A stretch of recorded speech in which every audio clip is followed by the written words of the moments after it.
महापौर वैशाली बनकर यांच्या हस्ते पुणे नवरात्र महिला महोत्सवाचे थाटात उद्घाटन करण्यात आले। पुढचं पाऊल या मालिकेतील अक्कासाहेब या भूमिकेतून घराघरात पोहोचलेल्या अभिनेत्री हर्षदा खानविलकर यांच्या उपस्थितीत महापौर वैशाली बनकर यांच्या हस्ते पुणे नवरात्र महिला महोत्सवाचे उद्घाटन सहकार नगर येथे करण्यात आले। यावेळी महोत्सवाच्या अध्यक्षा जयश्री बागुल, उपाध्यक्षा निर्मला जगताप, शिक्षण मंडळ सदस्य वासंती काकडे, नीता राजपूत, नगरसेवक आबा बागुल उपस्थित होते। आम्हाला प्रकाशाकडे ने आम्हाला यशाचा मार्ग दाखव।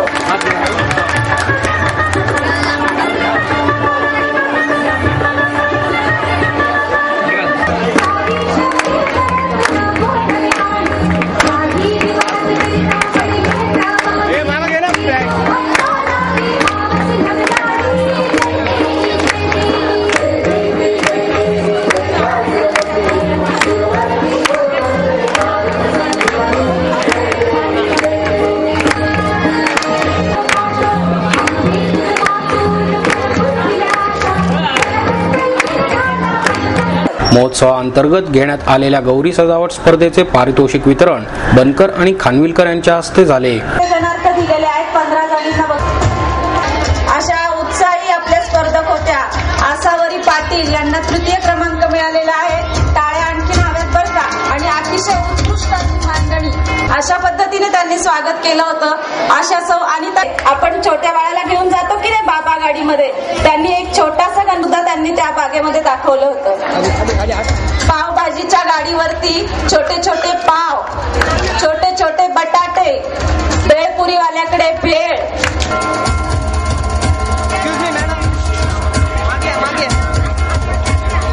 महिलांनी घर, टीव्ही, स्वयंपाक यामध्ये न गुरफट्टा अशा उपक्रमांमध्ये सहभागी व्हावे आणि अंगभूत कलागुणांना वाव द्यावा असे खानविलकर म्हणाल्या।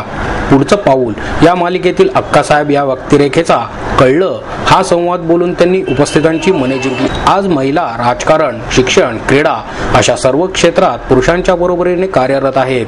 अशा महोत्सवांच्या माध्यमातून त्यांना व्यासपीठ उपलब्ध झाले आहे असे मत महापौर बनकर यांनी व्यक्त केले। या कार्यक्रमानंतर पारंपरिक वेशभूषा स्पर्धा घेण्यात आल्या। त्यामध्ये कातकरी, नऊवारी, वासुदेव, मारवाडी पेहराव अशा विविध वेशभूषा महिलांनी केल्या होत्या।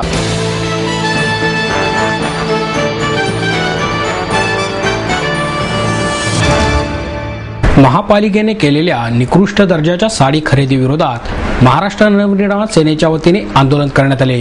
महापालिकेच्या चतुर्थ श्रेणी महिला कर्मचाऱ्यांकरता महापालिकेने खरेदी केलेल्या 22,000 साड्या निकृष्ट असल्याने नायडू रुग्णालयातील मनपाच्या कोठडीत पडून आहेत। साड्यांकरता 45 लाख रुपये ठेकेदाराला मोजण्यात आले आहेत। या प्रकरणात भ्रष्टाचार झाल्याचा आरोप करत महाराष्ट्र नवनिर्माण सेनेने कोटीच्या अधिकाऱ्यांना घेराव घातला। कोटी विभागाने 22,462 साड्या खरेदी केल्या असून 9,234 साड्या कर्मचाऱ्यांना वाटण्यात आल्या आहेत। परंतु साडी एकदा धुतल्यानंतर रंग जाणे, फाटणे अशा घटना घडत असल्याने कर्मचाऱ्यांनी साड्या घेण्यास नकार दिला। त्यामुळे 13,228 साड्या पडून आहेत। त्यापैकी 5,000 साड्या ठेकेदाराने परत नेल्या असून त्याची कोणतीही नोंद नसल्याचे उघडकीस आले आहे। चतुर्थ श्रेणी कर्मचाऱ्यांना चांगल्या साड्या मिळणे हा त्यांचा हक्क आहे। 490 रुपयांना एक साडी खरेदी करण्यात आली असून त्या अत्यंत निकृष्ट दर्जाच्या आहेत। साडी खरेदीमध्ये झालेल्या भ्रष्टाचारात सहभागी असलेल्या अधिकाऱ्यांवर कारवाई करायला हवी, तसेच ठेकेदाराला काळ्या यादीत टाकावे अशी मागणी मनसे शहराध्यक्ष बाळा शेडगे यांनी यावेळी केली। पुणे महानगरपालिकेतील चतुर्थ श्रेणीतली महिला कामगारांसाठी पुणे महानगरपालिकेच्या वतीने 31,000 साड्यांचं टेंडर प्रक्रिया झाली। त्याच्यामधल्या 22,642 साड्या आमच्या कोठी कार्यालयामध्ये जमा झाल्या। त्यातल्या 9,000 साड्या आमच्या कामगारांना वाटल्या झाल्या, परंतु त्या कामगारांनी त्या साड्यांचा रंग जातो, पहिल्या धुण्यातच त्या विरलेल्या आहेत अशा अनेक कंप्लेंट केल्यानंतर त्या घेतल्याच नाहीत। त्यामुळे आता 13,882 साड्या या कोठी कार्यालयामध्ये पडून आहेत। ह्या सगळ्याची माहिती घेत असताना आमच्या असं निदर्शनास आलं की ह्या सगळ्याचं पेमेंट पुणे महानगरपालिकेने या 20,000 ज्या साड्या आमच्याकडे जमा झाल्या 22,000 त्या सगळ्याचं पेमेंट पुणे महानगरपालिकेने त्या संबंधित ठेकेदाराला केलं। आणि त्या साड्यांची आम्ही अवस्था बघितली, इथे पाण्यात घालून बघितल्यानंतर त्या साड्यांचे रंग पहिल्या ह्याच्यात पाण्यात भिजवल्यानंतर त्या साड्यांचे रंग जातात। एवढ्या निकृष्ट दर्जाच्या त्या साड्या आहेत, एकदम ट्रान्सपरंट आहेत, कुठलीही माया भगिनी त्या नेसू शकणार नाही अशा प्रकारच्या साड्या पुणे महानगरपालिकेने आमच्या चतुर्थ श्रेणीतल्या कर्मचाऱ्यांना पैशासाठी त्यांनी यामध्ये त्यांनी साधारणतः 45 लाख रुपयाचं पेमेंट केलेलं आहे. बाकीचं पेमेंट ते आता करण्याच्या अवस्थेत होते, परंतु ते त्यांना करू शकले नाहीत. का तर ही सगळी प्रक्रिया त्यांनी चुकीच्या पद्धतीने राबवली आहे. टेंडर प्रक्रियेमध्ये तो माल आल्यानंतर त्याला लॅबमध्ये पाठवणं, त्याच्या लॅबमधचा रिपोर्ट ओके आल्यानंतर त्याची ऑर्डर देणं आणि ऑर्डर माल सप्लाय केल्यानंतर त्या आलेल्या मालाचं सुद्धा परत लॅबमध्ये पाठवून त्याचं टेस्टिंग करणं आलेल्या स्पेसिफिकेशनप्रमाणे ही कार्यपद्धती असताना यांनी ही सगळी कार्यपद्धती धाब्यावर ठेवली आणि यांनी यांचं डायरेक्ट पेमेंट केलं. त्याचा रिपोर्ट यायच्या अगोदरच त्याचं डिस्ट्रीब्युशन केलं आणि हा सगळा याच्यामध्ये खूप मोठा गैरव्यवहार झाल्याचा निदर्शनास येतं. कारण एवढी मोठी घाई कशासाठी? तर पेमेंट त्या ठेकेदाराला पेमेंट तो का महापालिकेचा जावई आहे का? महाराष्ट्र नवनिर्माण सेनेच्या माध्यमातून आम्ही हे सगळं उघडकीस एवढ्यासाठी आणतो. आमची एकच मागणी आहे की ज्या महिलांना या साड्या द्यायच्यात त्या चांगल्या प्रतीच्या साड्या द्याव्यात. या प्रकरणामध्ये याची सखोल चौकशी व्हावी आणि त्याच्यामध्ये दोषी असलेल्या त्या संबंधित अधिकाऱ्यांवरती कारवाई करावी. ठेकेदाराला काळ्या यादीत टाकावं, त्याच्याकडनं दिलेल्या साड्यांचे पैसे परत घ्यावे. कोठीतील निकृष्ट साड्यांच्या खरेदी प्रकरणावर कोठी विभागाचे प्रमुख श्रीनिवास कुंदल म्हणाले, निकृष्ट साड्यांचा पुरवठा करणाऱ्या ठेकेदाराला हे साहित्य परत घेऊन जाण्याचे आदेश दिले आहेत. शिवाय साहित्याची तपासणी न करता बिले काढल्याबद्दल उपायुक्त सुनील केसरी आणि कार्यकारी अभियंता श्रीकृष्ण चौधरी यांना नोटीस बजावली आहे, असेही त्यांनी सांगितले.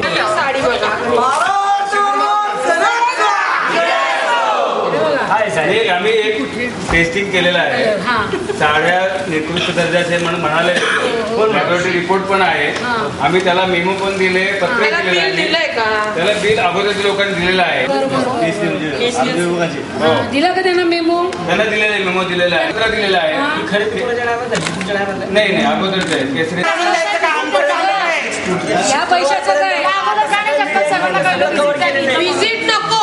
जो या ठेकेदाराने या साड्या दिल्या त्याला परत महानगरपालिकेचं काम मिळता कामा नये आणि त्याला काळ्या यादीतच टाकायचं आणि अधिकाऱ्यांना वरती आहे योग्य ती कारवाई करायची. त्याची भरपाई मक्कली पाहिजे. आणि आमच्या बरोबर चला 490 ची साडी घेऊन दाखवतो तुम्हाला. नाही, ही साडी 400 रुपयाला देतो. तुमच्या बायकांना घेऊन जाता का तुम्ही?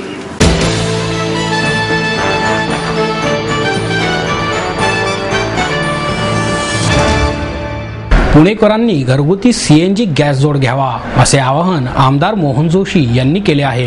पुण्यासह पिंपरी चिंचवड शहराच्या अनेक भागात सीएनजी गॅस वाहिनीचे काम पूर्ण झाले आहे. सीएनजी गॅस एलपीजी पेक्षा स्वस्त असून पुणेकरांनी घरगुती सीएनजी गॅसची जोडणी करून घ्यावी असे आवाहन आमदार मोहन जोशी यांनी केले आहे.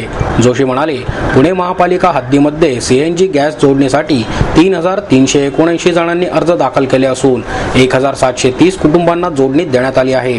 तर पिंपरी चिंचवड महापालिका हद्दीमध्ये 3,355 लोकांनी घरगुती जोडणीसाठी अर्ज दाखल केले असून त्यापैकी 2,673 जणांना जोडणी देण्यात आली आहे. सीएनजीचा आवश्यकतेप्रमाणे पुरवठा करणे शक्य असून जेवढा गॅसचा वापर होईल तेवढेच पैसे द्यावे लागतात. सीएनजी गॅसला सर्व करांसह प्रति किलो 21 रुपये 28 पैसे मोजावे लागतात. अधिक माहितीसाठी नरवीर तानाजीवाडी येथील महाराष्ट्र नॅशनल गॅसच्या कार्यालयात 256110000 या क्रमांकावर संपर्क साधण्याचे आवाहन जोशी यांनी केले आहे. तसेच अपुऱ्या असलेल्या सीएनजी फिलिंग स्टेशन्समुळे रिक्षा चालकांची गैरसोय होत असल्याने सीएनजी फिलिंग स्टेशनची मागणी वाढली आहे. त्यामुळे येत्या 4 महिन्यात पुणे आणि पिंपरी चिंचवड परिसरात आणखी 10 फिलिंग स्टेशन सुरू करण्यात येणार असल्याची माहितीही मोहन जोशी यांनी दिली. दिनांक 8 ऑगस्ट रोजी अन्न आणि नागरी पुरवठा मंत्री अनिल देशमुख यांच्या समवेत बैठक झाली. या बैठकीला शहरात सीएनजीचा पुरवठा करणाऱ्या महाराष्ट्र नॅचरल गॅस लिमिटेडचे अधिकारी उपस्थित होते. सीएनजी स्टेशनसाठी जागा मिळावी यासाठी मुख्यमंत्र्यांनी स्वतः लक्ष घालून प्रस्ताव मागवले होते. त्यावर महापालिका आयुक्त आणि महाराष्ट्र नॅचरल गॅस लिमिटेडचे अधिकारी यांच्यात बैठक झाली. त्यामध्ये दोन्ही शहरात मिळून 4 सीएनजी फिलिंग स्टेशन्स लवकरच सुरू करण्यात येतील असा निर्णय घेण्यात आल्याचे जोशी म्हणाले.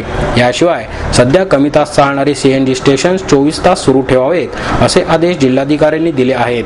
असे असतानाही 24 तास स्टेशन सुरू न ठेवणाऱ्यांवर कारवाई करावी अशी मागणी केल्याचे जोशी यांनी नमूद केले. याशिवाय हडपसर येथील सीएनजी फिलिंग स्टेशन 19 नोव्हेंबर पासून ऑनलाईन होणार असल्याचेही ते म्हणाले.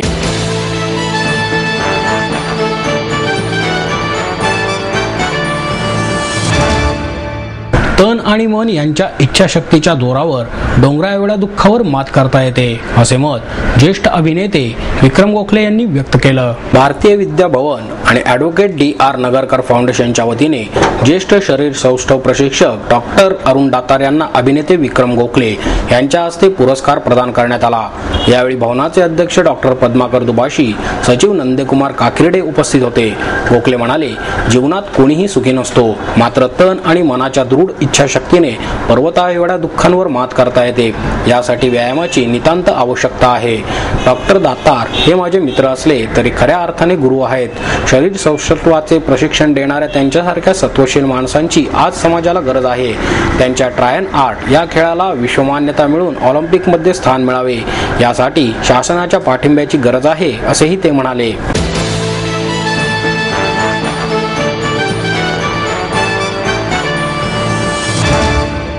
18वी पश्चिम विभागीय वॉल क्लाइम्बिंग स्पर्धा प्रथमच पुण्यात भरवण्यात आली होती. श्री शिवाजी व्यायाम मंडळाच्या पुढाकाराने शिवाजीनगर येथील श्री शिवाजी व्यायाम मंदिर येथे या स्पर्धा पार पडल्या. स्पर्धेसाठी महाराष्ट्राप्रमाणेच गुजरात, मध्य प्रदेश, राजस्थान, छत्तीसगड येथील स्पर्धक सहभागी झाले होते. लीड, स्पीड, बोल्डरिंग अशा 3 प्रकारात आणि एकूण 6 गटात या स्पर्धा झाल्या. लीड हा जुना पारंपरिक क्रीडा प्रकारात शारीरिक क्षमता आणि कौशल्य अशा दोन्ही गोष्टींचा वापर केला जातो. बोल्डरिंगमध्ये पुरुष, महिला, ज्युनियर मुले आणि मुली या गटात या स्पर्धा झाल्या. महापालिकेच्या वतीने महापौर चषक स्पोर्ट्स क्लाइम्बिंग वॉल स्पर्धेत नमिता सावंत, अजित शेख, सिद्धी मानेरकर यांनी आपापल्या गटात वर्चस्व राखत अव्वल क्रमांक पटकावला. पुणे शहरात प्रथमच स्पोर्ट क्लाइम्बिंग वॉलच्या स्पर्धा आपल्या इथं होत आहे. माननीय महापौर व पुणे महानगरपालिकेच्या सौजन्याने या स्पर्धा होत आहेत. या स्पर्धेचं उद्दिष्ट असं की पुणे शहरात ही क्लाइम्बिंग वॉल प्रथमच तयार करण्यात आलेली आहे. याचा लाभ पुणे शहरातील खेळाडूंनी जास्तीत जास्त घ्यावा व या खेळाचा प्रसार पुणे शहरात जास्तीत जास्त व्हावा, यासाठी या स्पर्धा घेण्यात आलेल्या आहेत. या ज्या स्पर्धा आहेत या पश्चिम विभागाच्या स्पर्धा आहेत. याच्यामध्ये 5 राज्यातून स्पर्धक आलेले आहेत. महाराष्ट्रातले स्पर्धक आहेत, राजस्थान, गुजरात, मध्य प्रदेश आणि छत्तीसगड या राज्यांमधून या ठिकाणी स्पर्धक आलेले आहेत. या स्पर्धेतून जे स्पर्धक आपण सिलेक्ट करणार आहोत, ज्यांची आपण या ठिकाणी निवड करणार आहोत, तर ते दिल्ली येथे होणाऱ्या राष्ट्रीय अजिंक्यपद स्पर्धेसाठी नोव्हेंबर महिन्यात होणार आहे, त्यासाठी जाणार आहेत. पुणे महानगरपालिकेने ही जी वॉल आहे ही पूर्ण बांधल्यानंतर श्री शिवाजी व्यायाम मंडळाला चालवण्यात दिलेली आहे. त्या वॉलमध्ये प्रचार होण्याच्या दृष्टीने नगरसेवक आणि ते आमचे सुरेंद्र शेळके या सगळ्या मंडळाच्या वतीनं या स्पर्धा आम्ही आयोजित केलेल्या आहेत. पुणे महानगरपालिका, श्री शिवाजी व्यायाम मंडळ आणि माउंटेन असोसिएशन यांच्या संयुक्त विद्यमानाने ह्या स्पर्धा आयोजित केलेल्या आहेत. ह्या स्पर्धा शिवाजी व्यायाम मंडळ चांगला प्रचार व्हावा, शिवाजी व्यायाम मंडळ चांगले खेळाडू इथे व्हावेत, हा एक उद्देश आहे. आणि ह्या खेळ पुणे शहरामध्ये पहिल्या प्रथम झाला आहे आणि भारतामध्ये ही वॉल पहिल्यापासून एवढी मोठी वॉल झाली. या वॉलजवळ त्या वॉलचं सर्व श्रेय आमच्या बाळासाहेब बोडके यांनी आपल्याला सहकार्य करून उभी केलेली आहे आणि त्याला आमचं सहकार्य त्यांच्यावर राहील. त्यांचं आमचं एकमेकाचं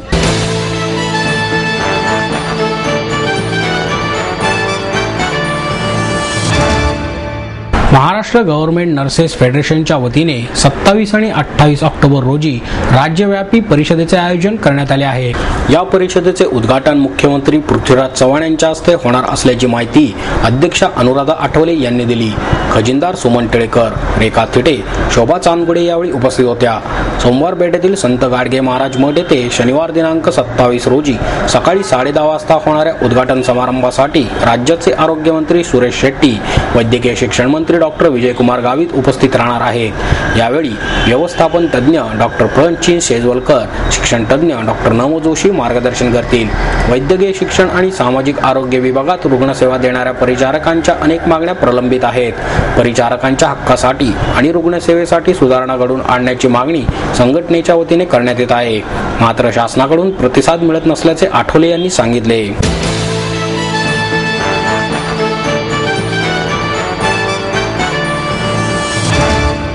आणि याबरोबरच हे बातमीपत्र संपलं. पुन्हा भेटूया उद्या याच वेळी. नमस्कार.